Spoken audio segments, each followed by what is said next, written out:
살아가면서 많은 물건들을 이제 소유하고 또 사용하고 살아갑니다.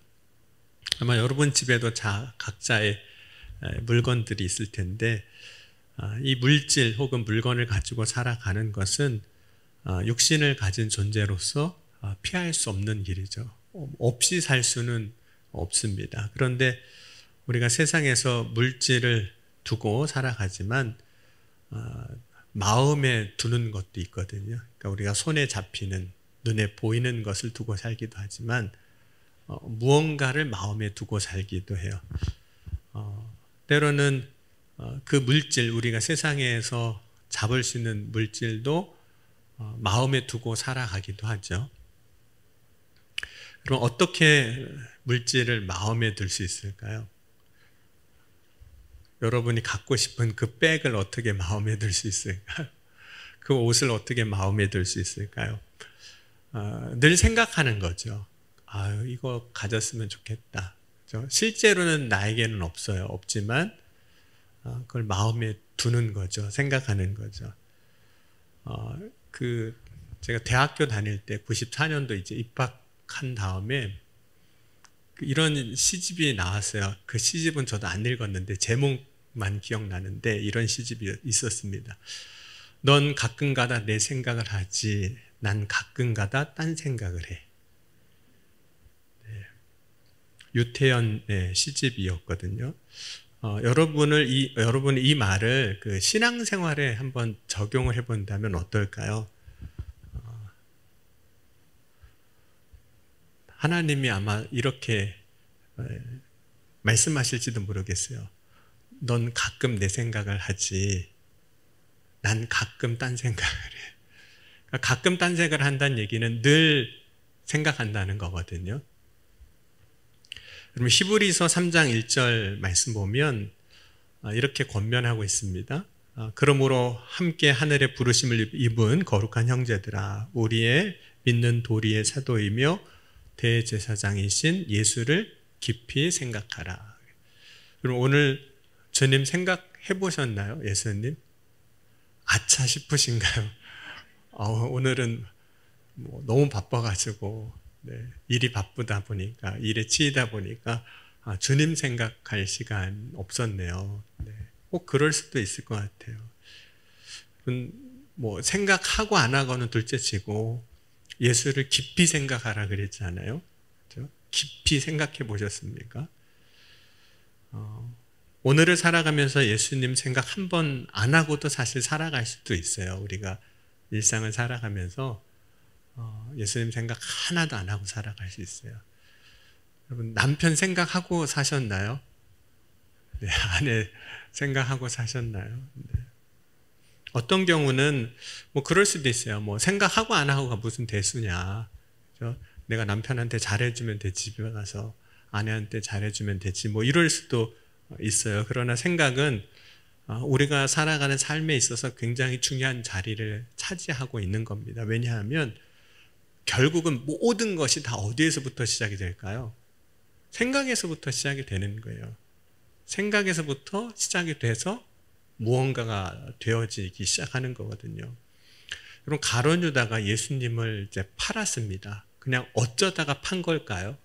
그렇지가 않습니다. 성경 그 과정을 이렇게 설명을 하고 있어요. 요한복음 12장 6절을 보면 이렇게 말하면 가난한 자들을 생각함이 아니요 저는 도적이라 돈깨를 맞고 거기 넣은 것을 훔쳐가미러라. 예수님의 제자였던 가룟 유다는 그 제자들 중에 회계를 담당을 하고 있었다는 거예요. 거기서 돈의 일부를 훔쳐가고 있었다. 죄를 짓고 있었던 거죠. 그러던 중에 요한복음 13장 2절에 보면 마귀가 벌써 시몬의 아들 가룟 유다의 마음에 예수를 팔려는 생각을 넣었더니, 어느 날 생각이 불쑥 드는 거예요. 예수님 팔까? 돈도 훔쳤는데 팔면 차라리 예수님 제자로 사는 것보다 팔면 돈이라도 생기잖아요. 예수님 팔까? 이런 생각이 드는 거죠. 여러분, 가룟 유다가 돈을 생각하고 있었고 그 틈을 타서 예수님을 팔려는 생각을 영적으로 마귀가 넣었다는 거예요. 결국에는 그 생각에서부터 결국은 예수님을 팔게 된 거죠. 여러분, 우리가 생각을 어떻게 하고 있는가? 그래서 우리는 생각해 봐야 됩니다. 나는 이 생각을 왜 하고 있지? 우리도 그런 때 있잖아요. 불현듯 그냥 드는 생각 있잖아요. 불현듯 누가 그냥 아유 괘씸해 죽겠고, 불현듯 어떤 때 미워 죽겠고, 어떤 때 불현듯 참 보고 싶고 그립기도 하고, 어떤 땐 불현듯 참 내가 지난날 못해줬던 것도 생각나기도 하고 잘해줘야 될 텐데 이런 마음도 들기도 하고, 물론 뭐 여러 가지 생각들이 있겠죠. 그런데 나는 왜 그 생각을 하고 있는가에 대해서 한번 생각을 해봐야 된다는 거예요. 그것을 이렇게 이제 이름 붙일 수도 있어요. 거룩하게 생각하기. 나의 생각을 한번 돌아보는 것에 대해서 거룩하게 생각하기라는 이름을 붙일 수 있어요. 그러면 나의 생각을 살펴보는 것, 나의 생각은 무엇인가? 내가 왜 이런 생각을 하게 되었을까? 나는 왜 이런 생각에 붙들려 있을까? 나는 왜 이런 생각을 버리지 못할까? 무슨 이유로 이런 생각에 사로잡혀 사는가? 등등 우리가 하는 것에 대해서 한번 생각해 봐야 한다는 거예요. 여러분, 우리가 어떤 생각을 가지게 될 때 그 생각에 대하여 우리는 좋아하기도 하죠. 그러나 때로는 너무 싫기도 해요. 그 생각하는 것 자체가. 예를 들어서 자신의 과거의 좋은 날을 생각하는 것 너무 좋죠. 그때는 참 좋았는데. 혹은 앞으로의 미래를 꿈꾸면서 이런 날이 올 거야. 뭐 이런 너무 좋죠. 그러나 반대의 경우도 있잖아요. 지난 날이 정말 생각만 해도 끔찍하고 힘들고 괴로울 수도 있고, 내일이 오는 게 끔찍할 수도 있어요. 내일이 나의 인생의 앞날이 오는 것에 대해서. 그래서 괴로워할 수도 있습니다. 그래서 우리는 의식적으로든 무의식적으로든 그런 때 이렇게 하기도 해요. 그 나쁜 생각을 좀 버리려고 좀 애를 쓰기도 하죠. 쉽게는 안 되지만. 그리고 좋은 생각은 계속 우리가 마음에 가지고 가고 싶은, 품고 싶은 그런 일들이 있습니다. 그런데 문제는 내가 하는 생각이 어떤 생각인지도 모르고 사는 경우도 있어요. 그죠? 생각 없이 정말 사는 거죠. 여러분, 가룟 유다가 마귀에게 자신의 마음에 예수님을 팔 생각을 넣었음에도 불구하고 그것에 대해서 분별하지 않았거든요. 생각하지 않은 거예요. 내가 왜 예수님을 팔려는 생각이 들었을까? 왜 돈 받고 예수님 팔려고 자꾸 그러지? 이런 마음이 왜 들었지? 분별하지 못했어요. 자신의 생각을 분별하지 못할 때 결국에는 은 30에 팔았습니다. 그리고 나중에 후회했어요. 내가 왜 그랬나? 후회하죠. 그럼 악한 생각을 분별하지 못하니 결국엔 잘못된 길로 간 겁니다.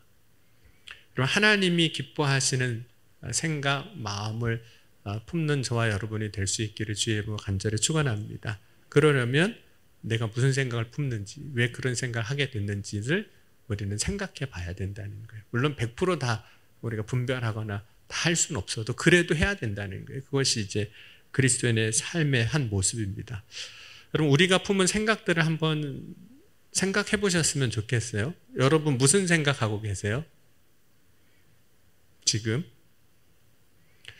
오늘 설교는 좀 길어지겠는데 네, 목사님 풀어가는 이 속도를 보니까 아직 이게 시작도 안 한 것 같은데 뭐 길어질 것 같은데 뭐 이럴 수도 있고, 혹은 오늘따라 좀 춥다 뭐 이런 생각도 할 수 있고, 오늘따라 피곤하다, 뭐 졸립다, 뭐 먹고 싶다, 뭐 쉬고 싶다, 뭐 자고 싶다, 빨리 가서 자고 싶은데 뭐 이런 생각을 가질 수도 있죠. 그럼 우리의 마음에서부터 일어나는 생각들이 있습니다. 그러니까 때로는 이 먹고 싶고 뭐 자고 싶고 쉬고 싶은 것은 어떻게 보면 육신으로부터 온 거죠. 육신이 너무 힘드니까. 그런데 때로는 이런 일을 경험할 때가 있어요. 마음에서부터 일어나는 생각이 있는데 어떤 사건을 경험하면서 우리가 하는 생각이 있어요. 예를 들자면 이제 가인이 동생 아벨과 같이 제사를 드렸는데 하나님이 동생의 것은 받으셨는데 자기 것은 안 받으셨거든요. 그냥 그런 거잖아요. 하나님이 이제 받으셨고 안 받으셨고. 그러면 여러분은 그때 무슨 생각을 하시겠어요? 왜 동생은 받으셨고 내 것은 안 받으셨을까? 내가 뭘 잘못했나? 뭐 이런 생각을 할 수도 있잖아요. 그런데 그때 가인은 무슨 생각을 하냐면 마음에서부터 너무 분한 거예요. 동생 거는 받아지고 나는 안 받아지는 것이 너무 분한 거예요. 그러니까 사건이, 내가 경험한 어떤 일이 이제 분노하게 만든 거예요. 마음에 이제 분노라는 생각을 가지게 한 거죠. 그리고 나서 이제 동생 아벨까지 죽인 거잖아요. 생각이 그렇게 한 거예요. 여러분, 에서가 이제 동생에게 자신의 장자권을 이제 팔라고 할 때 팔았거든요. 그때 이제 팔라고 하니까 에서가 이런 생각을 했습니다. 이게 나한테 무슨 유익이 있겠느냐는 거예요. 여러분, 장자권이라는 게 나한테 무슨 유익이 있겠느냐. 팔라고 하니까 얼른 팔아버렸어요. 팥죽 한 그릇에, 붉은 죽 한 그릇에 팔아버렸습니다. 근데 나중에는 그렇게 자기가 팔았음에도 불구하고 제 아버지가 이제 동생 야곱에게 축복기도 해준 걸 알고 분노해요. 한을 품습니다. 그때 이제 에서의 모습을 보면 막 소리 높여 우는 모습이 나와요. 소리 높여 울고 있는 그 에서의 모습에서 그의 감정이 어떤 감정인지를 알게 되는 거죠. 그 분노. 근데 이 분노가 언제까지 가냐면 20년 후에 야곱이 외삼촌 라반의 집에서 돌아올 때까지도 그게 안 풀린 거예요. 그걸 계속 이제 품고 살아가는 거예요. 그러니까 자기가 생각을 품은 대로 행한 가인이 있는가 하면 자기가 품은 생각을 가지고 끝까지 살아가는 거예요. 물론 나중에 하나님이 바꿔주시긴 하셨지만 그 20년 동안 그렇게 사는 거예요. 그러니까 여러분, 오늘 무슨 생각하고 계시는지가 참 중요한 거예요. 왜냐하면 그것대로 하든지 아니면 그걸 가지고 살 거니까. 그렇죠? 옆에 있는 분한테 이렇게 하셨으면 좋겠어요. 생각 잘하세요. 생각 잘하세요. 여러분, 우리가 어떤 사건을 만나면 분노도 하지만 때로는 서운한 감정도 가질 수 있거든요. 그걸 계속 품을 수도 있어요. 예수님께서 두로와 시돈 지방에 가셨는데 한 가나안 여인이 예수님을 찾아왔어요. 자기에게 귀신 들린 딸 하나가 있는데 이 딸 고쳐달라고 찾아갔는데 그때 예수님께서 그 여인을 향해서 자녀의 떡을 취하여 개들에게 던짐이 마땅하지 아니하다, 이 말씀을 하셨어요. 그러니까 너의 딸을 고쳐주는 것, 지금 너를 위해서 내가 무언가를 해주는 것이 마땅하지 않다, 이렇게 말씀을 하신 거예요. 여러분, 서운할까요? 삐질까요? 서운하고 삐지고. 그죠? 아니, 예수님은 안 그러실 줄 알았는데, 그죠? 그런데 갔는데 내가 너를 위해서 그렇게 할 수 없다라고 말씀하시는 것처럼 들렸거든요. 이때 이 여인이 예수님 향해서 분노하는 마음을 가질 수도 있어요. 에서처럼, 가인처럼. 그런데 그때 이 여인은 어떻게 하냐면, 개들도 주인의 상에서 떨어지는 걸 먹나이다. 그러니까 사건에서 경험하는 감정을 자기가 분노나 어떤 나쁜 감정으로 생각하는 것이 아니라 그걸 믿음으로 바꿔버리는 거예요. 이 여인은 그렇게 한 거예요. 믿음으로 바꿨어요. 믿음으로 바꿀 때 주님께서 그의 삶에 역사하신 거거든요. 그래서 마태복음 15장 27절 28절 보면 여자가 이르되 주여 올소이다마는 개들도 제 주인의 상에서 떨어지는 부스러기를 먹나이다 하니 이에 예수께서 대답하여 이르시되 여자여 내 믿음이 크도다 내 소원대로 되리라 하시니 그때로부터 그 딸이 나으니라. 그러니까 여러분, 우리가 때로는 살면서 사람도 만나고 사건도 만날 때 그때 잘 생각하실 수 있기를 주의 이름으로 간절히 축원합니다.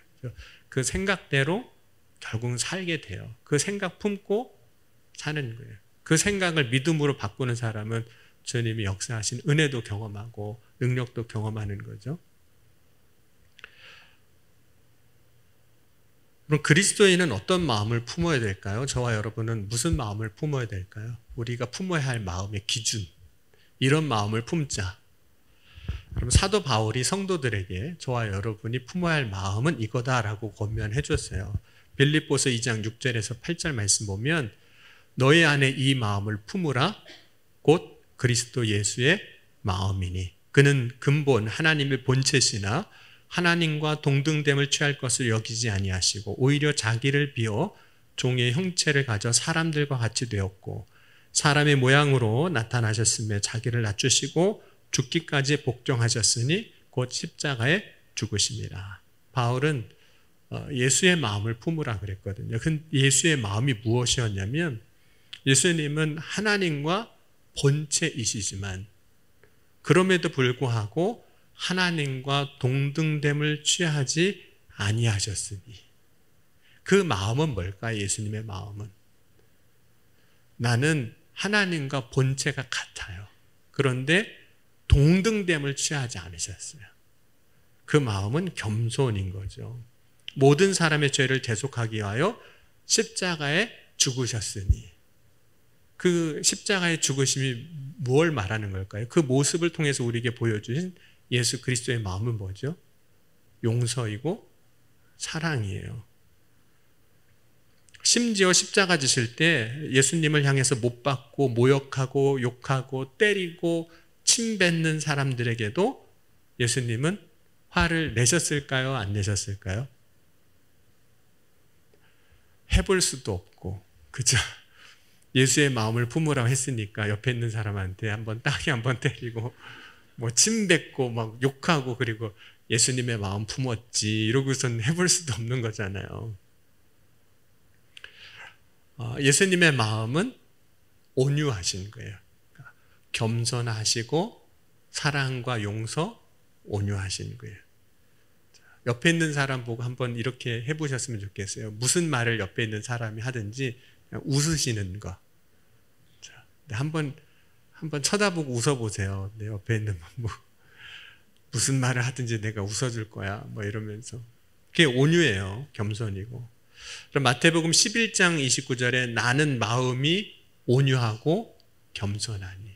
예수 그리스도의 마음이에요. 그러니까 그리스도인들이 신앙생활에 하면서 품어야 할 마음이 때로는 만나는 사람, 만나는 사건 가운데 분노할 수도 있어요. 화날 수도 있어요. 억울할 수도 있어요. 그런데 그때 품어야 할 마음이 뭐라고 바울이 우리에게 알려주고 있냐면 예수의 마음인데, 예수 그리스도의 마음인데 그것은 겸손이고 용서고 사랑이고 온유다.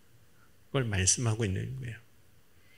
그럼 오늘 그 마음을 품고 살아갈 수 있기를 주의 이름으로 간절히 축원합니다. 그리고 예수의 마음을 품고 살면 우리의 삶이 누구의 모습을 보는 것 같을까요? 예수님 보는 것 같을 거예요. 그래서 아마 여러분이 그 마음 품고 오늘 집에 가면 혹 여기에 안 나오신 남편이 오늘은 좀 뭔가 달라 보이는데 예수님 마음을 품고 왔으니까 예수님처럼 보이겠죠. 여러분 사람들이 자신의 마음에 예수의 마음을 두어야 하는데 그리스도의 마음을 두어야 하는데 막상 여러분 사랑하고 싶고 용서하고 싶고 나한테 따게 때리고 욕하고 모욕을 해도 온유하고 겸손하게 웃어주고 환대해주고 하기 원하세요? 싫으세요? 싫잖아요. 로마서 1장 28절 한번 다시 보겠습니다. 다 같이 읽겠습니다. 또한 그들이 마음에 하나님 두기를 싫어하며 하나님께서 그들을 그 상실한 마음대로 내버려 두사 합당하지 못한 일을 하게 하셨으니 예수 그리스도의 마음을 두라고 그랬는데 막상 그 마음을 두기가 여러분 좋으세요? 싫으세요? 막상 하려고 그러면 싫어요. 막 싫어요. 내가 왜 이렇게 반응이 나오는 거죠. 그것을 오늘 바울은 로마서 1장 28절 이렇게 이제 표현을 한 겁니다. 그들이 마음에 하나님 두기를 싫어하며. 그러니까 여러분 이 말씀이 아주 극악무도한 어떤 죄인을 향해서 하시는 말씀이 아니라 사실은 저와 여러분을 향해서 오늘 하시는 말씀이기도 해요. 하나님 두기를 싫어한다는 거예요. 왜 하나님 두기를 싫어할까요? 왜 우리 마음이 예수 그리스도의 마음을 품기를 그렇게 싫어하는 걸까요? 그 이유 중에 하나가 있어요. 내 마음대로 살고 싶어요. 그렇죠? 욕할 때는 한 대 때려주고도 싶고, 그렇죠? 막 괴롭게 하면 미워하고 싶고, 이게 내 마음대로 살고 싶은 거잖아요.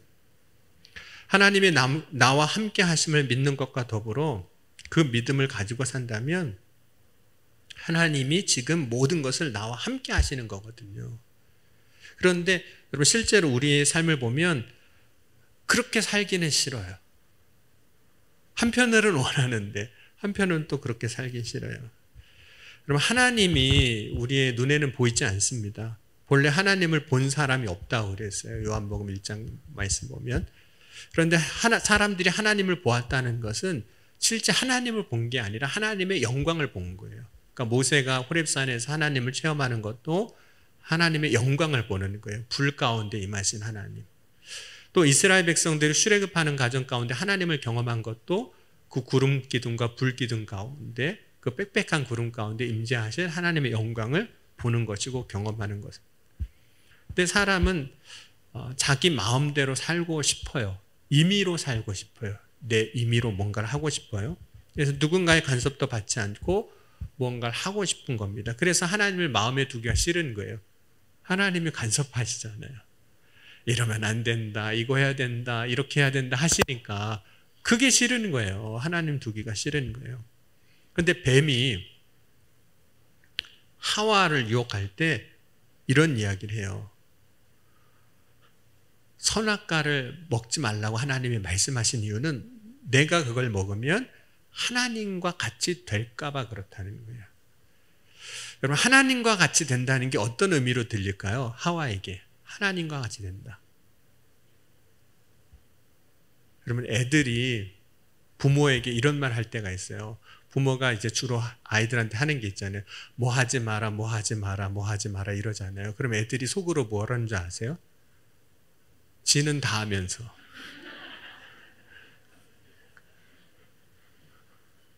그러잖아요. 그러니까 하나님이 동산 중앙에 있는 선악과를 먹지 말라고 하셨잖아요. 근데 생각해 보니까 하나님은 다 하실 것 같은데 우리만 못하게 하는 것 같은 거예요. 그러니까 이걸 먹으면 하나님과 같이 되는 거구나. 다 하는 거니까. 하와에게 뱀이 그렇게 이야기를 하는 거죠. 근데 이미 에덴 동산에서 하나님께서 그 동산에 있는 모든 것은 임의로 다 먹게 하셨어요. 딱 하나. 동산 중앙에 있는 선악을 알게 하는 나무의 열매만 먹지 말라고 하셨어요. 그러니까 사실은 못 먹게 하신 건 아니에요. 그렇죠? 여러분 자기 마음대로 하고 싶은 마음이 하나님을 내 마음에 두기 싫어하는 거예요. 하나님이 간섭하시는 거에 대해서 싫은 거예요. 여러분 요셉이 이제 애굽의 종으로 이제 팔려갑니다. 형들이 이제 팔아서. 그럼 종이라는 신분은 어떤 삶을 의미하는 걸까요? 주거의 자유가 없어요.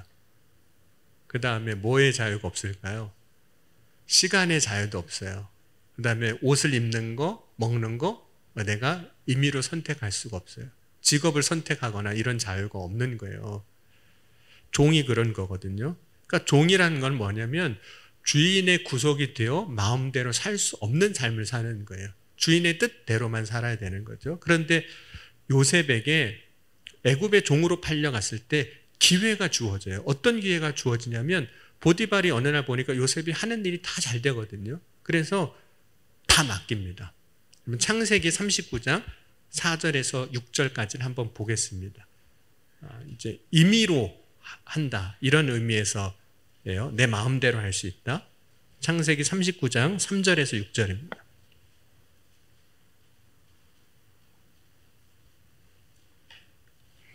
함께 찾으셨으면 읽어보겠습니다. 그의 주인이 여호와께서 그와 함께 하심을 보며 또 여호와께서 그의 범사에 형통하게 하심을 보았더라. 요셉이 그의 주인에게 은혜를 입어 섬기기에 그가 요셉을 가정 총무로 삼고 자기의 소유를 다 그의 손에 위탁하니 그가 요셉에게 자기의 집과 그의 모든 소유를 주관하게 한 때부터 여호와께서 요셉을 위하여 그 애굽 사람의 집에 복을 내리심으로 여호와의 복이 그의 집과 밭에 있는 모든 소유에 미친지라. 주인이 그의 소유를 다 요셉의 손에 위탁하고 자기가 먹는 음식 외에는 간섭하지 아니하였더라. 요셉은 용모가 빼어나고 아름다웠더라. 이 4절의 말씀 가운데서 계속해서 반복해서 하는 이야기가 뭐냐면 자기의 소유를 다 그의 손에 위탁했다, 맡겼다, 소유물을 주관하게 했다라고 이야기를 해요. 그러면 요셉은 이제 어떻게 살면 되죠? 다 나한테 맡겼어요. 그 권한을 주인이 다 줬어요. 어떻게 살면 될까요? 하고 싶은 대로 하면 되죠. 뭐 맡겼으니까, 다 권한을 맡겼으니까. 그 권한이 생겼어요. 할 수 있는 권한이 생겼어요. 그러면 요셉은 어떻게 했을까요? 나에게 권한이 생겼으니까 내가 하고 싶은 대로 다 했을까요? 안 했어요. 하고 싶은 대로 안 했어요. 그 이유는 딱 한 가지입니다. 요셉은 하나님과 동행하는 삶을 살았어요. 그러니까 여러분, 하나님을 모시고 사는, 하나님을 마음에 두고 살아가는 사람은 다 할 수 있어도, 다 하고 싶어도 하지 않는 거예요. 요셉은 정말 하나님을 자기 마음에 두고 살았던 거예요. 그러니까 그 주인, 여주인이 유혹해도 거기에 넘어가지 아니하고, 그렇게 할 수 있지만 하지 않았던 거죠. 요셉의 삶을 보면 형통했다 그러지만 여러분 실제로 보면 형통한 것 같으세요? 아닌 것 같으세요? 아니잖아요. 종으로 팔려갖고 종살이 하다가 좀 풀리는 것 같더니 억울하게 누명 쓰고 옥살이 하고, 그러니까 자꾸 더 나빠져요. 그러니까 아버지 아들로 살다가 종으로 살고 죄수로 사는 거예요. 이 삶의 변화를 옷으로도 표현할 수 있어요. 아버지 집에서는 무슨 옷 입었을까요? 채색 옷, 좋은 옷. 채색 옷의 의미는 3주 전에 주일 오후날 바울과 신라라는 바울과 루디아라는 설교에 얘기했으니까 찾아 들으시면 됩니다. 채색 옷. 채색 옷을 입었어요. 근데 나중에 무슨 옷을 입었어요? 종의 옷을 입었어요. 그리고 나중에 무슨 옷을 입습니까? 죄수복을 입어요. 그러니까 옷의 변화가 신분의 변화를 그대로 보여주고 있는 거거든요. 여러분, 우리도 마찬가지잖아요. 우리가 예수 그리스도를 믿었을 때 저와 여러분 다 예수 그리스도로 옷 입은 자잖아요. 그러니까 옷의 변화예요. 여러분 어떠세요? 하나님을 마음에 두고 살고 싶으세요? 그래도 형통 안 할 수도 있어요. 채색 옷 입다가 죄수복 입을 수도 있어요. 여러분, 우리가 하나님을 마음에 두고 살아야 되는가? 꼭 그렇게까지 해야 되나? 그렇다고 뭐 특별히 더 잘나지는 것도 아닌 것 같고, 오늘 하루 종일 생각 안 하고 살았어도 뭐 크게 문제되지도 않는 것 같은데 꼭 그렇게까지 해야 하나? 가끔 그냥 필요할 때, 하나님 생각할 때, 어려울 때만 하면 되지 않나, 이런 생각을 할 수도 있어요. 근데 여러분 한번 잘 생각해 보세요. 여러분이 인생을 살면서 가끔 생각나는 사람, 가끔 만나는 사람, 친한 사람일까요? 아닐까요? 아는 사람이라고는 말할 수 있는데 친한 사람이라고 말하기는 어려워요. 그럼 가끔 생각나는 사람, 만나는 사람이라면 모르는 사람이라고는 할 수는 없어요.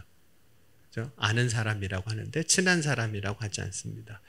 그럼 모세를 성경에는 어떻게도 설명하고 있냐면 그는 하나님과 친구 같은 관계였다를 이렇게 설명하고 있습니다. 출애굽기 33장 10절, 12절, 11절 보면 모든 백성이 회막문에 구름 기둥이 서 있는 것을 보고 다 일어나 각기 장막문에 서서 예배하며 사람이 자기 친구와 이야기함 같이 여호와께서 모세와 대면하여 말씀하시며 모세는 진으로 돌아오나 눈의 아들 젊은 수종자 여호수아는 회막을 떠나지 아니하리라 라고 말하면서 모세를 향해서 이렇게 이야기합니다.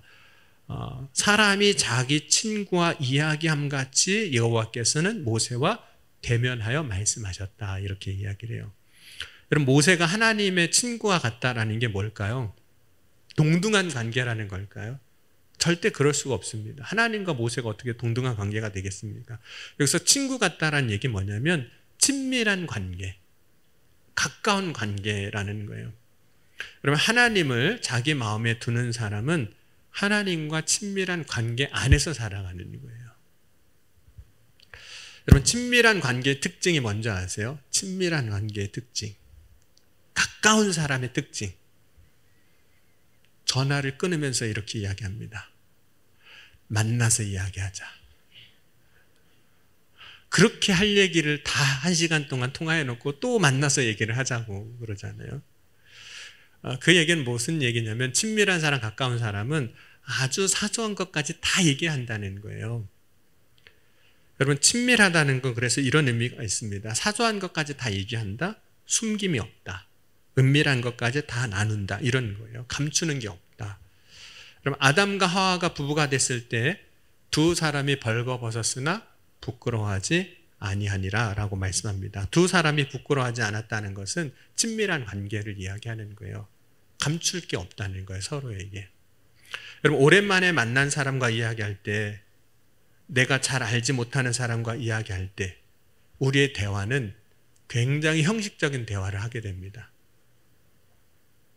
여러분, 형식적인 대화란 이런 얘기예요. 누구랑 얘기해도 상관없는 얘기를 하고 있어요. 누구랑 얘기해도. 다른 사람과 그 얘기를 똑같이 바꿔서 얘기해도 상관없는 얘기를 하고 있는 거예요. 그게 형식적인 대화예요. 여러분, 형식적인 대화의 내용을 보면 다 공개된 얘기, 다 아는 얘기예요. 대부분 자기 자신에 대한 이야기라기보다는 다른 이야기들을 하게 돼요. 여러분, 하나님을 마음에 둔다는 것은 어떤 의미가 있냐면 내 속에 있는 모든 것을 하나님 앞에 다 보여드린다는 의미도 있는 거예요. 내 마음에 둔다라는 것은. 왜냐하면 내 마음에 계시니까 다 보실 거 아니에요. 내가 무슨 생각하는지도, 무슨 계획 갖고 있는지도 다 아실 거 아닙니까? 그럼 가까운 사람 자신의 집에 초대한 것보다 더한 거죠. 모든 것이 다 공개돼요. 하나님 앞에 숨기는 것이 없습니다. 여러분, 히브리서 4장 12절, 13절 보면, 특별히 13절에 가면 하나님의 말씀은 12절에 살아있고 쭉 가면서 13절에는 이렇게 말씀합니다. 지으신 것이 하나도 그 앞에 나타나지 않음이 없고 우리의 결산을 받으실 이의 눈앞에 만물이 벌거벗은 것 같이 드러나느니라. 하나님 앞에서는 우리가 다 드러난다는 거예요. 물론 이건 가치관에 대한 문제일 수도 있을 것 같아요. 제가 살아가는 세대하고 지금 청년 세대가 좀 다를 수도 있어서 그런데, 요즘 청년들이 결혼을 고민하면서 이제 고민하는 게 하나 있대요. 결혼을 준비하면서 고민하는 게 하나 있는데, 그게 뭐냐면 각자 이제 돈을 벌잖아요. 맞벌이를 주로 많이 하니까 이 각자의 수입을 공개해야 되나 말아야 되나, 이걸 고민한다 그러더라고요. 여러분들은 고민이 안 되시죠? 저도 고민은 안 돼요. 이미 다 넘겼기 때문에 고민할 것도 없고 말 것도 없는데, 그걸 고민한다는 얘기를 들었어요. 그 얘기를 들으면서 결혼은 하지만 내가 쓰는 거, 내가 버는 것은 배우자에게도 다 알리고 싶지 않은 거예요. 왜 알리고 싶지 않은지 모르겠어요. 엉뚱한 데 쓰나 이런 생각도 들고. 여러분, 만약 우리가 하나님 앞에서 그렇다면 나의 삶을 하나님 앞에 알리고 싶지 않아요. 알리고 싶지 않은 게 있어요. 그럼 친밀한 관계가 갈 수가 없어요. 하나님과 어쩔 수 없이 일정한 거리를 두고 살 수밖에 없는 거죠. 그럼 하나님은 사람들이 자신의 마음에 하나님 두기를 싫어하면 어떻게 하실까요? 강제로 그러면 안 돼, 이러실까요? 여러분, 선악과가 있는 곳에 아무도 들어갈 수 없게 울타리를 치시지 않으셨어요. 그냥 못 들어가게 할 수 있지만 그렇게 하시지 않으셨어요. 그럼 하나님은 우리가 우리 마음에 하나님 두기를 싫어하면 어떻게 하실까요? 다시 28절을 보겠는데 24절, 26절 보고 28절로 가겠습니다. 24절 보고 26절 보고 28절로 가겠습니다. 24절부터 읽겠습니다. 그러므로 하나님께서 그들을 마음의 정욕대로 더러움에 내버려 두자 그들의 몸을 서로 욕되게 하게 하셨으니. 26절입니다. 이 때문에 하나님께서 그들을 부끄러운 욕심에 내버려 두셨으니 곧 그들의 여자들도 순리대로 쓸 것을 바꾸어 영리로 쓰며. 그리고 28절입니다. 또 그들이 마음에 하나님이 두기를 싫어하며 하나님께서 그들을 그 상실한 마음대로 내버려 두사 합당하지 못한 일을 하게 하셨으니. 내버려 두신다, 이렇게 말씀해요. 이 말씀을 좀 오해하면 하나님이 우리의 인생에 대해서 방관하시나 이런 생각을 들 수도 있어요. 그러나 결코 그것은 아닙니다. 하나님이 우리의 삶에 간섭하시고 역사하신 하나님인 건 분명해요. 그럼에도 불구하고 내버려 두신다고 말씀하시는 이유 중에 하나는 하나님의 성품 때문이기도 하거든요. 하나님은 인격적이신 분이세요. 왜 그러시냐면 우리가 스스로가 하나님을 선택하지 않으면 결국은 하나님을 우리는 떠납니다. 아무리 갖다 앉혀놔도 우리가 스스로 선택하지 않으면 우리가 떠나는 걸 아시는 거예요. 그럼 하나님을 마음에 두기 싫어하면 결국은 그 사람은 죄로 사는 거예요. 그 내용이 오늘 읽진 않았지만 오늘 말씀은 24절 이후의 말씀 31절까지 그 내용입니다. 여러분, 사람들이 하나님을 마음에 두기 싫어할 때 그러한 자신의 모습을 보고 어떻게 생각할까요? 내가 그러는 걸 알아요. 하나님을 내 마음에 두기를 싫어하는 거. 조금만 생각해 보면 알아요. 우리가 자기의 생각을 생각해 보라고 했잖아요. 생각해 보기로. 물론 100% 전부는 아니어도 사람들은 자기가 왜 그렇게 하는지를 알게 됩니다. 그런데 하나님을 마음에 두기를 싫어하는 사람들의 특징이 있는데 그 삶의 결과, 그렇게 하는 것이 어떤 결과가 될 줄을 알아요. 그런데 계속한다는 거예요. 그리고 그런 일을 행하는 자들에 대해서 괜찮다라고 이야기한다는 겁니다. 오늘 32절도 같이 한번 보겠습니다. 32절입니다. 그들이 이 같은 일을 행하는 자는 사형에 해당한다고 하나님께서 정하심을 알고도 자기들만 행할 뿐 아니라 또한 그런 일을 행하는 자들을 옳다 하느니라. 그렇게 하는 것에 대해서 그냥 옳다라고 생각한다는 거예요. 이런 경우도 있죠. 자기가 틀렸은 걸 알아요. 틀린 걸 아는데 그냥 주장하는 거예요. 아니야, 맞아, 이렇게 주장하는 거예요. 근데 여러분, 그 삶이 얼마나 어리석은 삶이에요. 왜 인간은 어리석은 삶을 살려고 하는 걸까요? 사는 걸까요? 그 이유는 이런 경우도 있어요. 진짜 자존심 때문에. 틀린 걸 아는데도 끝까지 우기는 이유가 뭐죠? 자존심 때문에. 내가 틀렸다는 것을 인정하고 싶지가 않은 거예요. 그러면 진짜 죽는 것처럼 느껴져요. 그런 사람들은 미안하다 소리 잘 안 하죠. 실수한 것에 대해서 사과 잘 안 하죠. 또한 죄인의 속성이기도 해요. 죄인은 죄를 버리지 못하는 거죠. 매여 있는 것이기도 해요. 영적으로 보면 죄에 매여 있는 것이고 메인 삶에서 벗어나지 못하는 거죠. 그렇기 때문에 예수님이 이 땅에 오신 거예요. 우리를 그 메인 것에서 구원하시기 위해서. 그래서 진리로 오신 거예요. 우리의 잘못된 것을 바로 깨달아 알게 하기 위해서. 그래서 말씀을 주실 때 검같이 주신 거예요. 우리의 메인 것에서 끊어내고 풀어내기 위해서. 이를 위해서 예수님이 십자가에 못 박혀 죽으셨습니다. 핏값을 통해서 죄값을 치르신 후에 죽음을 이기고 다시 살아나시는 것을 우리에게 보여주시기 위해서, 승리를 보여주시기 위해서 그렇게 하신 거죠.